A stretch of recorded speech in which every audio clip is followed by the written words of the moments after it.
Estamos con el padre Carlos Rosel de Almeida, párroco de la parroquia María de Nazaret de Surquillo, de la calle Rosal, y doctor en Sagrada Teología por la Universidad de Navarra de España, con su tesis de Escatología Ortodoxa para la Cámara de Freddy Armando Romero Paredes.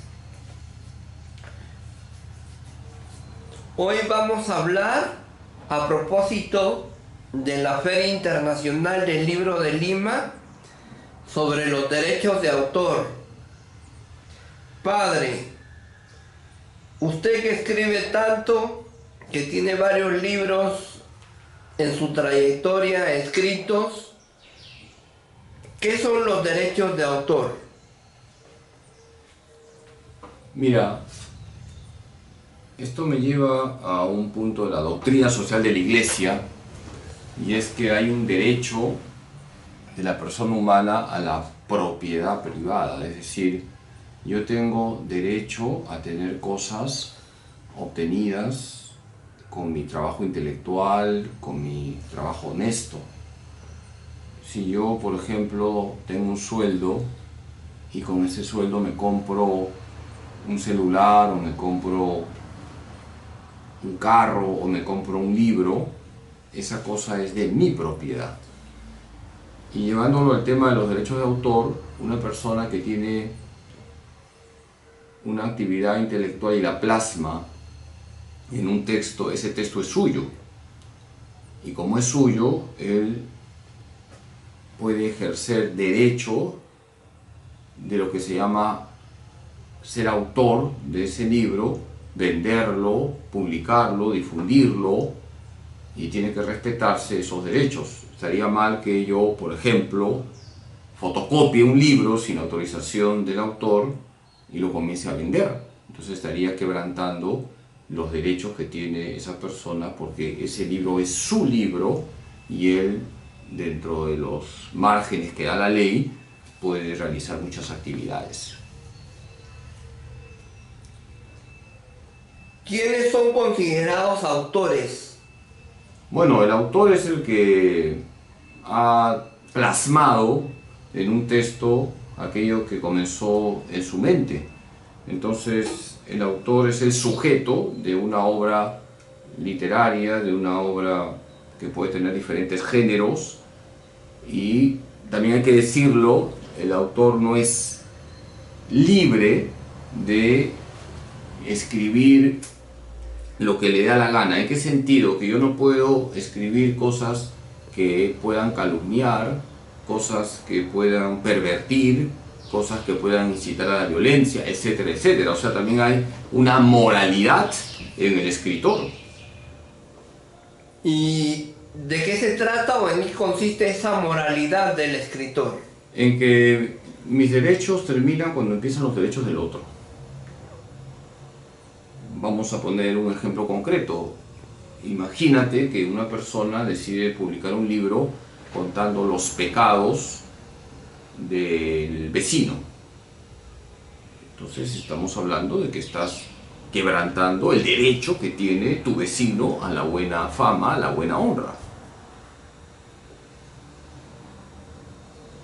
¿Cuáles son los derechos de los cuales pueden gozar los creadores de obras literarias y artísticas? Bueno, siempre se ha dicho que todo autor de un texto tiene las regalías, es decir, que su trabajo merece una remuneración. Un escritor publica, el escritor espera también una retribución porque tiene que comer, tiene que vestirse, tiene familia. Entonces se espera que se respeten los derechos del autor para que él pueda recibir las regalías correspondientes. Por eso no es correcto el hecho de lucrar con textos que no son de nuestra autoría. El autor tiene, repito, el derecho de poder obtener beneficios económicos a través de su obra. Es más, hay una profesión que es la de ser escritor. En el Perú no está tan promovida, pero en otros países se es escritor, se es novelista, se es literato, y de eso se vive. Aquí en el Perú, pues, la producción literaria es muy baja, no estamos en los niveles de otros países, pero también hay personas en el Perú que se dedican a escribir.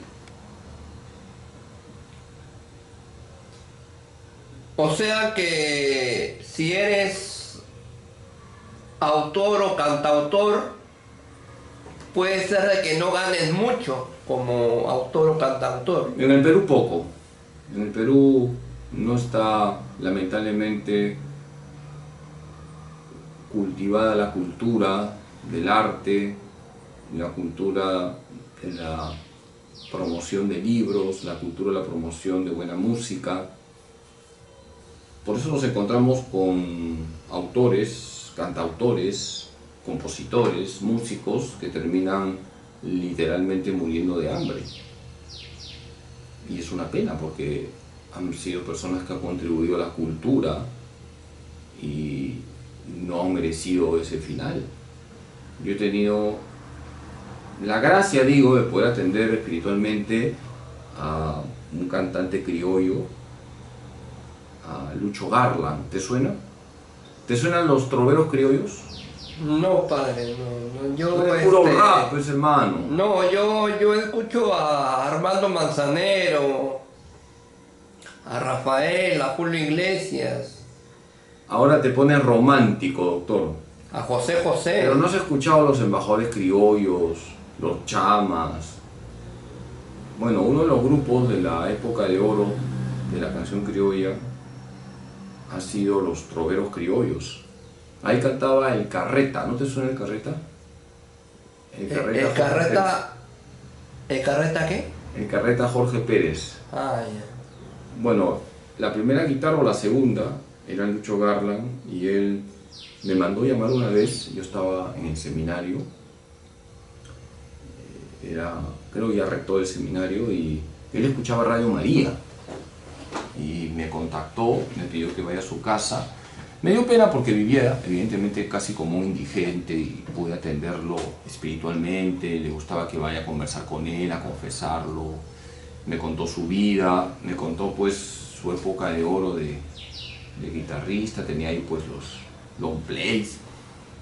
Pero no mereció morir así porque fue una persona que dio mucho por la música criolla. Y estoy poniendo ese caso concreto, ya que tocas el tema de los derechos de autor.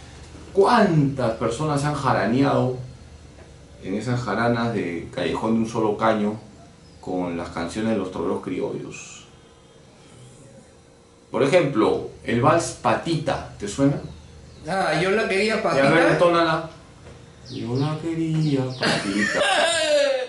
No, pero yo ya le dije de que yo escucho bolero mexicano o bolero español, como Perales, Julio Iglesias, Armando Manzanero, José José, Marco Antonio Muñiz.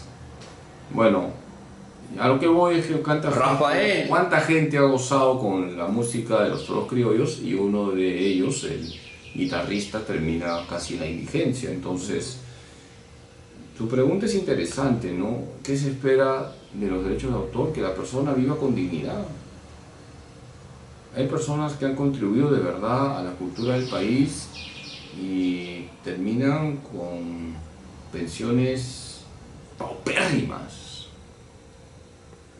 Yo no soy, por si acaso, un escritora. Tú, antes de que pusieras tu cámara, me dijiste, ya que usted es escritor, va a ser una entrevista buena.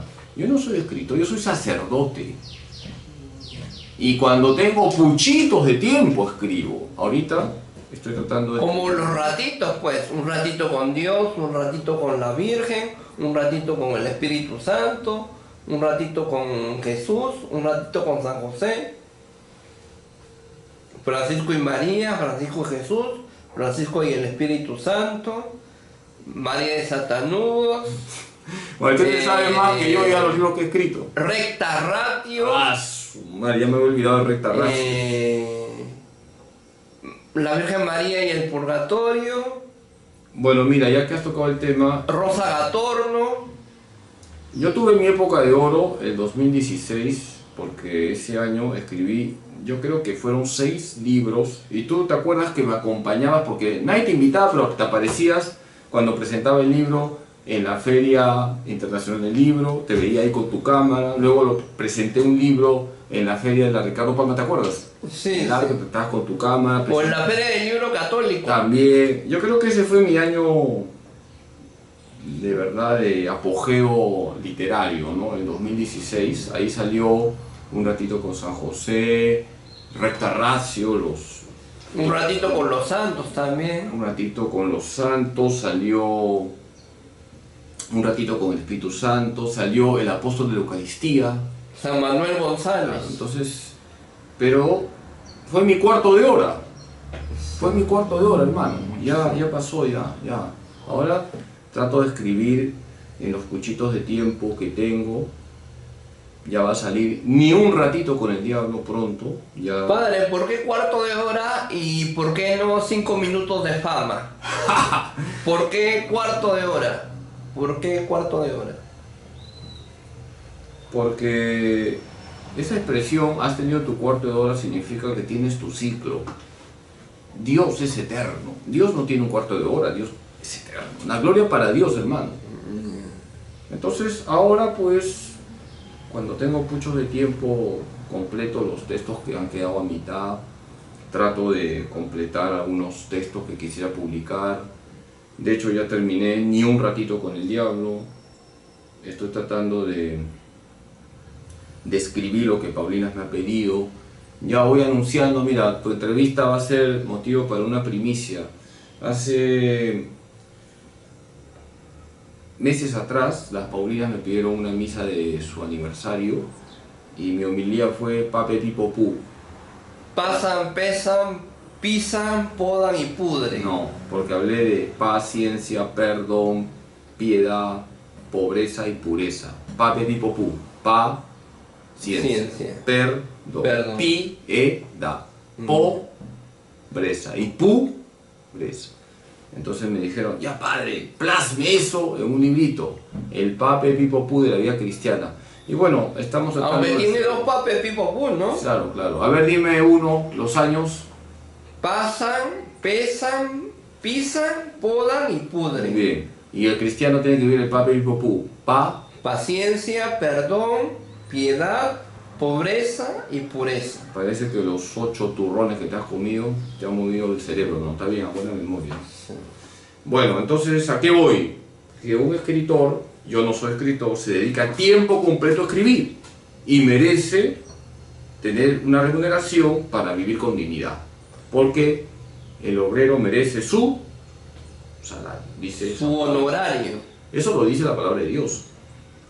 Yo soy sacerdote, yo no soy escritor, yo no soy novelista, yo no soy literato, pero a tu pregunta, yo tengo libros. Entonces, cuando se publica un libro del padre Carlos Rosell, yo tengo derechos sobre ese libro. Evidentemente yo no he lucrado nunca, y lo digo con claridad y no para que me revienten cohetes, yo nunca he vendido un libro mío. Paulinas es quien edita y vende. Y cuando Paulina me da los libros de regalías, porque da regalías como libros, yo siempre los he regalado, porque no tengo la menor intención de lucrar con mis libros. Y eso quiero dejarlo en claro. ¿Qué son los derechos morales sobre las obras literarias o artísticas? Los derechos morales. Los derechos morales, un poco es lo que ya he señalado, la moralidad en lo que significa publicar textos, música, poesías, canciones. Y es que yo no puedo lucrar con el trabajo de otro. Yo no puedo cogerte, por decirte, tu poesía que has elaborado, tus canciones, y yo te grabo, por decirte, y luego la publico por ahí y obtengo dinero. Yo no puedo hacer eso. Entonces sería una inmoralidad que yo utilice tu trabajo intelectual, poético, artístico, para lucrar, para aprovecharme de ti. O sea, lo que se pide, lo que se requiere, lo que de alguna manera se prefiere hacer o se quiere propiciar es que el contenido del autor o cantautor sea original, sea novedoso, sea único. Lo que se pide es que haya un respeto hacia la obra del autor. Lo que se pide es que el autor sea honesto y no plagie, porque también la moralidad del tema de los derechos de autor está también, ya lo he dicho, en la moralidad del mismo autor de no publicar cosas que puedan ofender o cosas que denigren o cosas que no edifiquen sino destruyan, pero también en su honestidad de que sea algo propio, creativo. Yo, por ejemplo, si te escucho una canción que tú compones, porque sé que compones, y luego la hago pasar como mía, estaría yo haciendo una inmoralidad, un plagio. Por ejemplo, tú has compuesto varias canciones, a ver un trocito de una.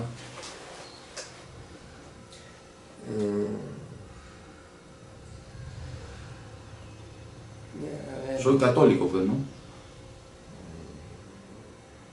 Vamos, lánzate, hermano, nadie te va a piratear. De repente alguien está siguiendo desde Hollywood y te contratan.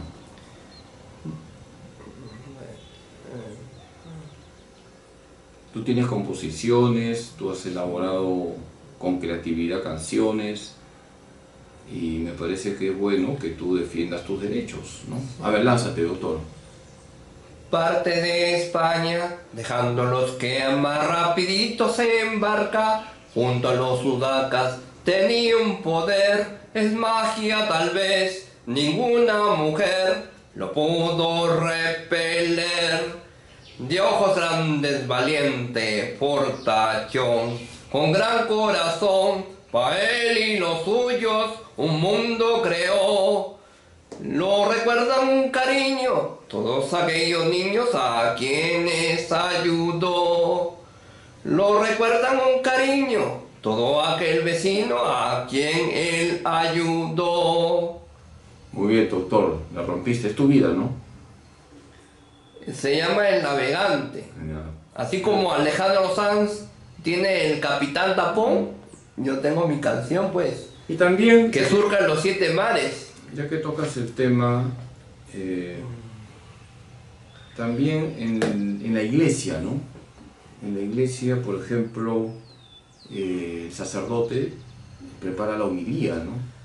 Entonces, es verdad que se recomienda escuchar diferentes homilías y se recomienda vivamente que el sacerdote se enriquezca para que también pueda proclamar el mensaje con claridad, pero estaría mal también que yo copiase pues la homilía de otro, ¿no? Estaría mal, es una copia, ¿no? Cambiando lo que hay que cambiar, no estamos hablando de derechos de autor, esta es mi homilía, no, pero, o sea, ¿a qué voy, no? Que cuando uno ha elaborado algo, uno tiene ese derecho de poder decir, esto yo lo he hecho. Evidentemente está el tema de la caridad, vamos a compartirlo, vamos a difundirlo, no hay ningún problema, pero uno sabe que eso ha sido fruto de su esfuerzo y eso también es importante, porque la humildad no es que te tiras al suelo y que te pisen. Entonces, humildad es andar en la verdad. Entonces, cuando una persona dice, esto yo lo he hecho, esto me ha costado trabajo, he sudado la camiseta para lograr esto, este cuadro, esta poesía, esta música, esta composición, entonces, y viene otra persona y te lo plagia, tú tienes el derecho de reclamar, y eso es humildad. Porque a veces se piensa que humildad es ser tonto y no es así. Entonces, ¿a qué voy, no? Que la Iglesia en su doctrina social señala con claridad que hay derechos de la persona que han surgido por el trabajo de ella, que ha logrado obras, ha contribuido también al bien de la cultura. Entonces surgen los derechos del autor y tienen que respetarse esos derechos.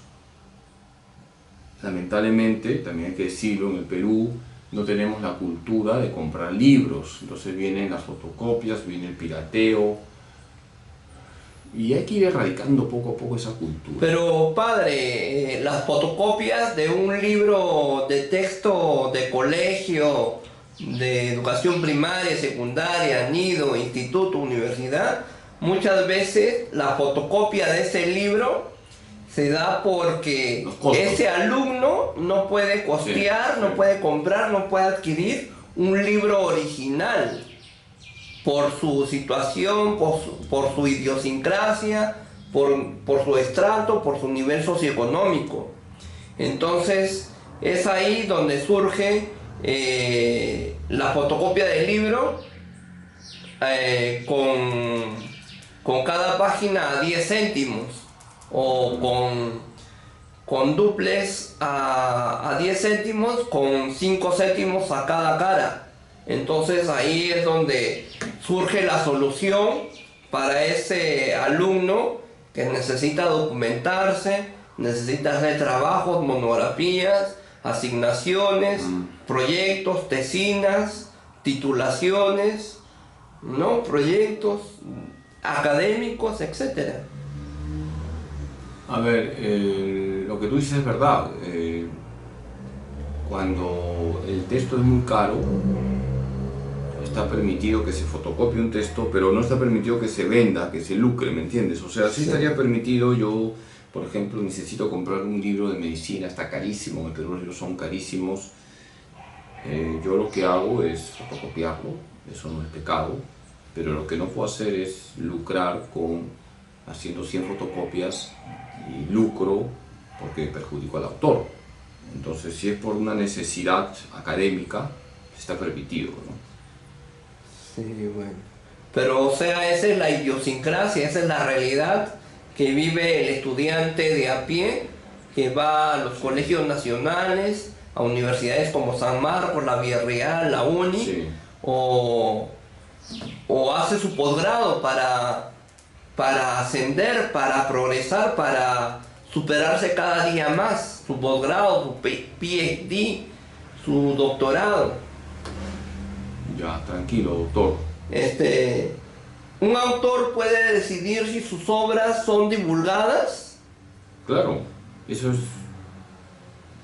parte de lo que es el derecho de autor. El autor tiene derecho sobre su obra, puede divulgarla, puede inclusive partirla en partes, mira dónde la publica, dónde no la publica. Es un derecho legítimo. Yeah. Un autor puede oponerse a que su obra sea modificada. Sí, tiene que ver con la pregunta anterior. Yo me puedo oponer a que mi obra sea modificada, cortada, mutilada, salvo que hay una cuestión inmoral donde hay una calumnia, entonces la persona afectada puede reclamar de que está siendo calumniada. ¿Quién es el titular de los derechos morales tratándose de derechos de autor? El escritor, el sujeto de la obra es el sujeto también jurídico y el sujeto moral de esa obra. Se hace responsable de lo que está escribiendo o lo que ha compuesto. ¿Qué son los derechos patrimoniales tratándose de derechos de autor?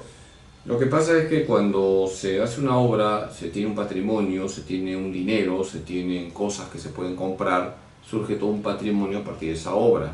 Y ese patrimonio también le pertenece al autor de la obra, ¿no? Porque la obra ha tenido éxito y el autor ha comenzado a comprar cosas, ha comenzado a tener un pecunio. Todo ese patrimonio le corresponde legítimamente al autor de la obra. ¿Qué pasa si la obra no es divulgada, pero es mía? Bueno, Queda en el blog, quiebras. queda en el machote, queda en un anillado, en un espiralado como el que tiene aquí al costado, y yo lo reviso o yo le saco un número determinado de copias mínimas, pero no en masa, en cantidad. ¿Qué pasa si la obra no es tan divulgada, pero, o sea, queda ahí, ¿no? Bueno, es una obra frustrada, pero sigue siendo la obra de quien la escribió, de quien la compuso. Y sería bueno que el autor haga examen de conciencia de por qué quedó frustrada. Puede ser que de repente no se logró el objetivo de ser una obra de calidad, o simplemente puede ser que por temas económicos no salió. Entonces cada caso es diferente. Habría que hacer un examen de conciencia porque no se plasmó, no se llegó a fin la obra realizada. ¿Cómo se siente un autor o un cantautor cuando su obra es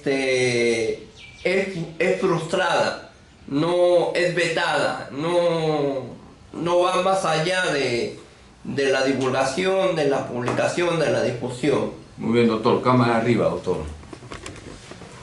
Bueno, a ver, es un tema que quisiera tocaros de la fe. Quisiera señalar que cuando una persona actúa con rectitud de intención, actúa para la gloria de Dios, no para buscar el aplauso humano, debe sentirse en paz porque hizo todo lo posible para que su obra agrade a Dios. Entonces, lo ideal ciertamente es que la obra se plasme, tenga éxito, contribuya al bien de la gente, pero a veces ocurre que no es así. Entonces, no hay que perder la paz, hay que volver a intentarlo, no hay que desanimarse. Y aprovecho esta oportunidad, esta ventana que me brinda Freddy, para animar a los escritores, compositores, artistas a que produzcan obras que edifiquen a la gente y que sean siempre para el bien de la sociedad. Que Dios ¿Cómo se combate la piratería, padre? Bueno, ya hemos hablado de eso y hemos dicho que hay una moralidad. Que el Señor les bendiga. Amén. Gracias, padre. Fue el padre Carlos Rosel de Almeida para la cámara de Freddy y Armando Romero Paredes. Gracias.